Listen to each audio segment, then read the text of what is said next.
bisa ceritain soal KKN di Desa Penari ini. Ini kan film sebenarnya udah direncanain dari 2 tahun lalu ya. Iya, betul. Karena pandemi akhirnya tertunda dan akhirnya pecah telur juga. Iya, benar. Nah, kamu di sini gimana? Peran kamu sebagai siapa? Terus waktu itu ditawarinnya prosesnya seperti apa?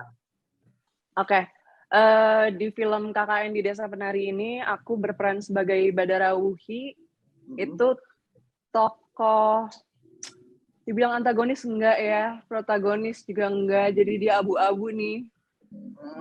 Abu-abu sekali dan dia karakter yang non manusia. Gitu, bukan manusia dan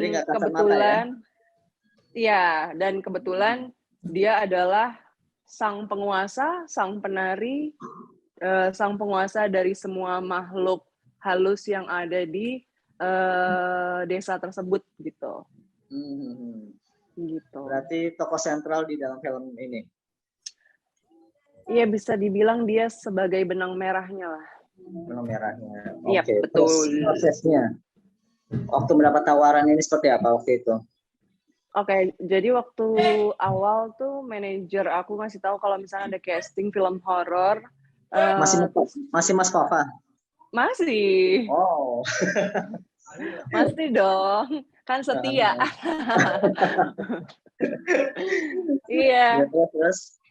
Jadi Mas Fafa bilang kalau misalnya ada casting nih Neng gitu, film bagus, jadi tuh cerita yang udah viral di sosmed, terus juga bahkan ada bukunya gitu kan, yang dikeluarin sama Simple Man gitu. Ini tuh bagus banget cerita. Terus sedangkan aku yang kayak, apa judulnya? KKN di Desa Penari, terus aku kayak, hah, itu apaan? Aku kayak, I have no idea itu apa gitu, karena pada saat itu viral, aku tuh nggak ngikutin sama sekali. Karena honestly, aku personally tuh kurang tertarik gitu sama sesuatu atau cerita horor gitu, kayak mendingan gue skip aja deh gitu. Mending gue skip aja gitu. Terus taunya itu yang difilmin gitu kan. Serius? Oke, kasih gue waktu beberapa hari untuk gue menyiapkan sesuatu supaya gue nggak bego-bego amat nih di castingnya gitu kan. Ya mau ngapain gitu. Ya udah nih baca skripnya gitu. Udah baca skrip. Kayaknya nggak cukup deh. Akhirnya aku research sebelum casting di sosmed gitu, kayak di Twitter, di YouTube, atau di artikel-artikel di Google tentang KKN di Desa Penari dan si karakter Badara Wuhi ini gitu.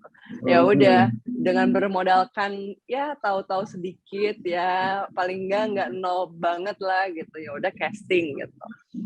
Dan ternyata pas casting tuh salah satunya selain disuruh acting adegan yang pakai skrip, disuruh unjuk bakat bisa nari atau enggak. Bisa nari apa enggak. Masalahnya ini bukan nari yang modern kan, nari daerah gitu kan, nari tradisional gitu.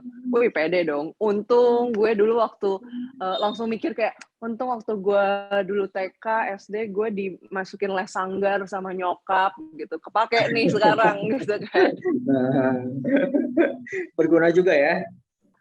Iya, ternyata karena udah ada basic, dulu pernah ikutan sanggar tari waktu zaman SD, zaman TK gitu.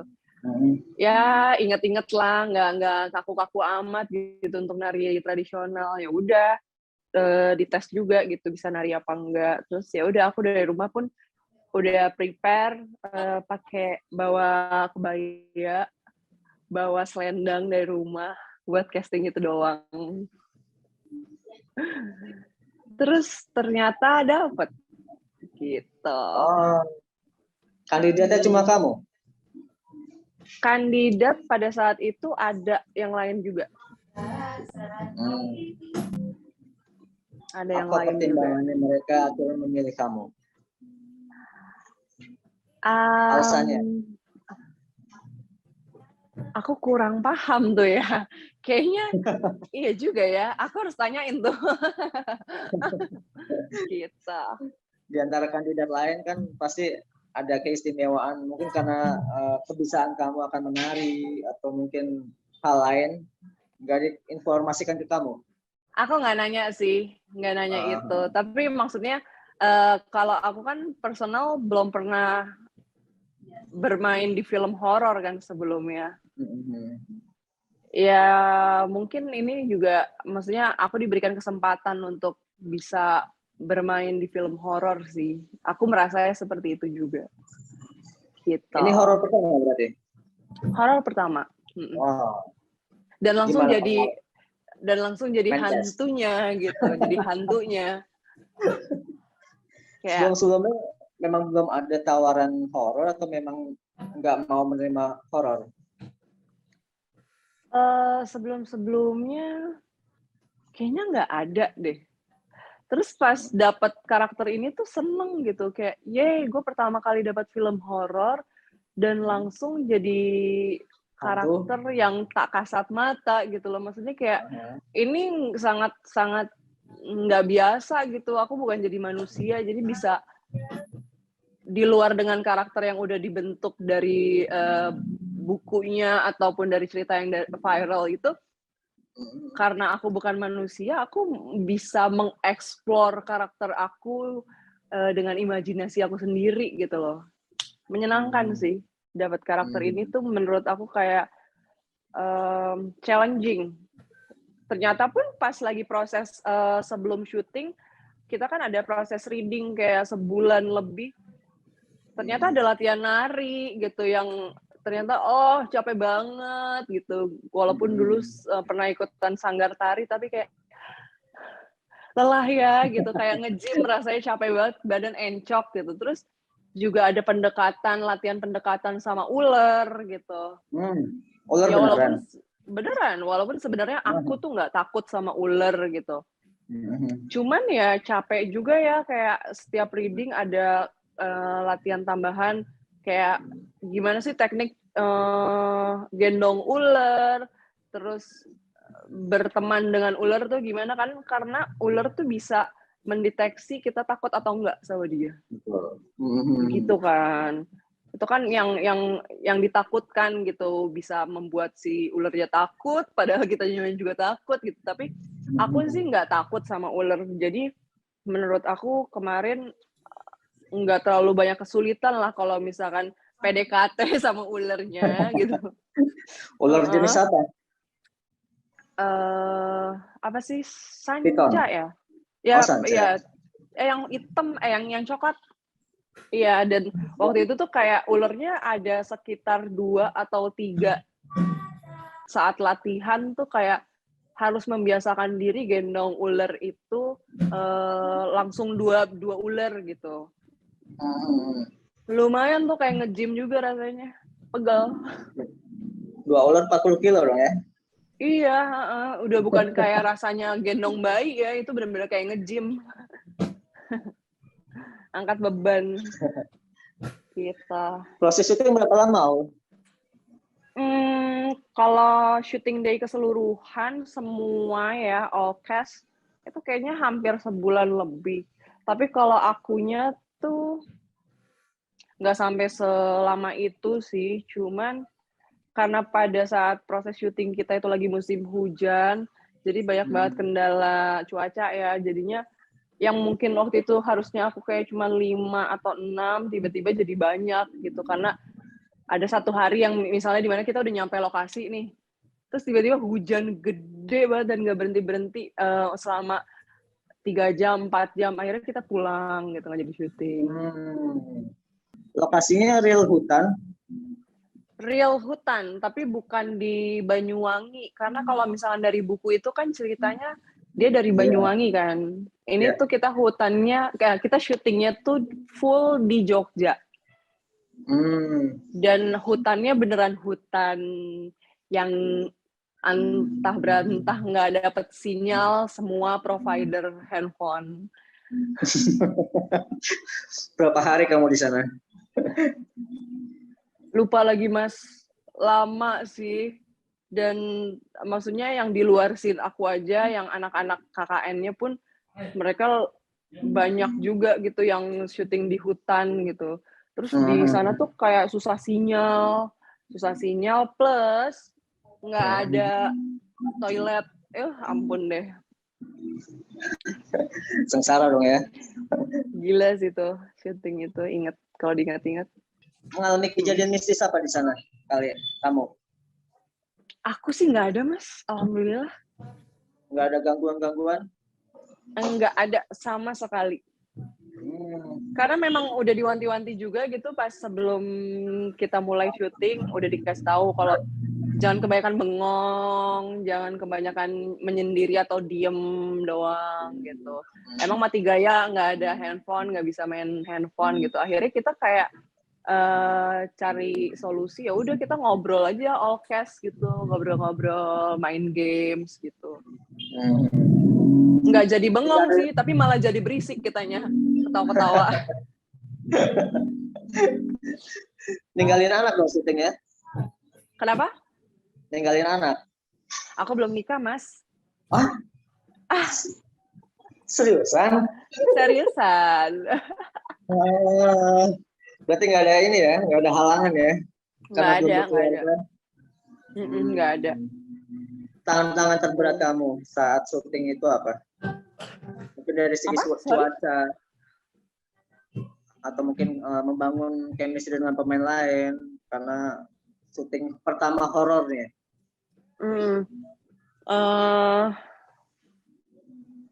Ini ya, apa ya? Lebih ke pada saat syuting di hutan tuh kan ada scene yang dimana warga makhluk halus ini muncul gitu kan. Terus mereka kayak lagi bikin pesta lah gitu. Terus aku tuh menari dari lagunya mulai sampai selesai. Terus untuk take itu tuh diulang terus di tengah hutan, tengah malam, bahkan sampai pagi buta gitu. Itu berat sih buat aku. Dengan kostum yang udah full banget. Ya walaupun sebenarnya kostum itu enggak di kepala nggak ada yang berat, apapun gitu. Walaupun sebenarnya pakai ditambahin rambut palsu yang panjang banget gitu.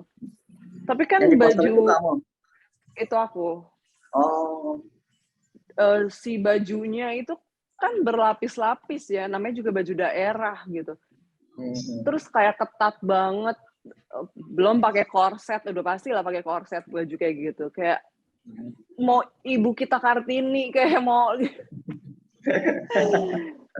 engap gitu loh setiap hari. Karena bajunya kan itu doang, nggak ada baju lain.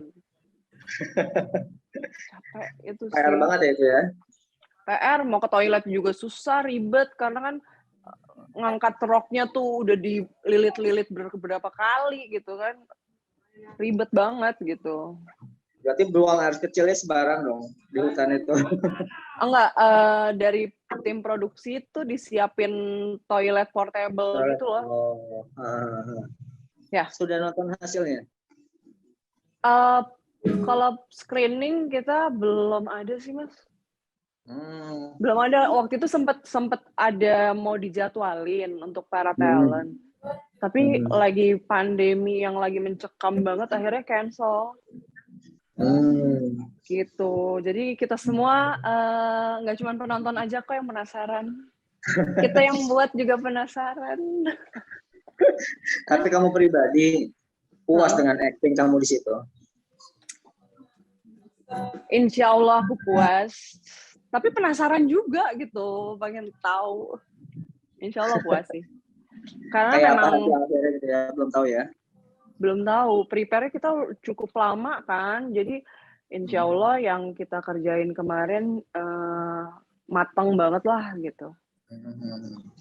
Ini kan ada 2 versi ya, versi regular sama uncut. Apa sih perbedaannya? Perbedaannya aku nggak mau ngasih tahu, spoiler ntar. Nanti jangan-jangan ada extended extended version? Itu aku juga kurang paham tuh karena belum diberi bocoran juga sama tim dari MD-nya gitu, perbedaannya apa gitu. Cuman kan maksudnya kalau misalkan kita lihat dari trailer gitu kan, ada terlihat sekilas kayak ada scene yang kayak mungkin kelihatannya kayak nggak pakai baju mungkin ya, atau mungkin kayaknya itu mau buka baju kayaknya. Nah mungkin beberapa shot itu yang masuk di trailer ya untuk beberapa atau sebagian atau bahkan mungkin banyak orang yang penasaran karena hal itu gitu. Mungkin dari situ ada yang berpikir itu kali ya perbedaannya uncut dan nggak uncut gitu. Aku juga nggak tahu sih sebenarnya apa gitu. Cuman di sini satu pesan yang pengen aku ingetin dan aku pengen bilang ke para penonton gitu, mau versi uncut ataupun nggak uncut sih, aku berharap dengan tayangnya film ini mereka tuh nggak cuman cari kengeriannya doang dari film horor atau seremnya film horor gitu kan, kayak pada umumnya, atau misalnya kayak ada bonus-bonus scene-scene seksi nih gitu, yang terselip di banyak film horor gitu. Kayak mungkin orang berpikir kalau itu tipikal gitu film horor yang suka pasti ada selipan baju-baju atau adegan-adegan cewek seksi gitu. Tapi aku pengen mereka juga bisa lihat poin atau sisi baik yang dimaksud dari film ini tuh apa, itu ada banget gitu loh Mas. Aku sih pengennya kayak gitu, dan aku pengen banget mereka yang selama ini udah ngikutin cerita viralnya film KKN ini, dan juga mereka yang mungkin udah sampai baca bukunya, begitu mereka nonton filmnya tuh mereka ngerasa puas gitu, nggak merasa kayak kecewa gitu. Aku pengen kayak insya Allah film ini tuh benar-benar bisa mewakili dari cerita yang selama ini udah tersebar dan viral itu gitu, dan bisa memuaskan semua orang, dan mereka bisa melihat pesan baiknya apa sih dari film ini, karena menurut aku ini relate banget ke semua orang gitu loh dalam kehidupan sehari-hari. Tapi dari kamu pribadi, apa yang kamu harapkan dari film ini? Apalagi tayangnya udah hilang momentumnya ya dari viralnya thread-nya itu sendiri ya. Iya, sebenarnya aku tuh sempat ketemu momen kayak udah nggak excited nungguin film ini gitu. Karena kayak aduh pandemi sampai kapan nih gitu, udah ini aja lah, kecil hati karena pandemi nggak kelar-kelar gitu kan. Nggak antusias gitu loh dengan KKN ini karena kan pending terus gitu. Tapi entah kenapa walaupun udah kayak di cancel beberapa kali, terus kali ini udah dikasih tanggal dan insya Allah ini akan fix gitu tayang Lebaran. Optimisnya tuh muncul lagi gitu. Aku optimis kalau film ini akan insya Allah ditonton banyak orang, dan mereka mungkin yang tadinya sempat ngerasa dikecewain karena PHP nih KKN di Desa Penari jadi tayang nggak sih gitu. Mereka walaupun sempat kecewa, tapi aku yakin sekali mereka pasti akan nonton gitu. Karena penasaran gitu, walaupun memang ya kalau orang bilang kayak momentumnya kayak udah basi ini, udah terlalu lama, tapi menurut aku enggak sih kayaknya gitu. Enggak sih, karena aku yakin banget kita teamworknya keren banget gitu, kece banget.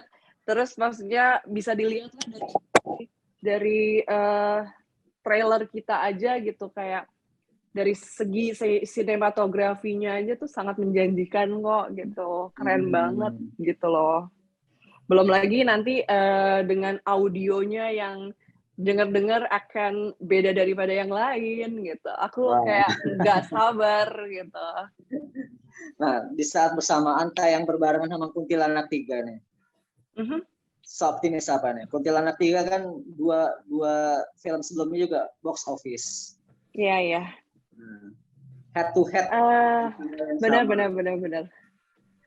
Ini sengit nih, gitu.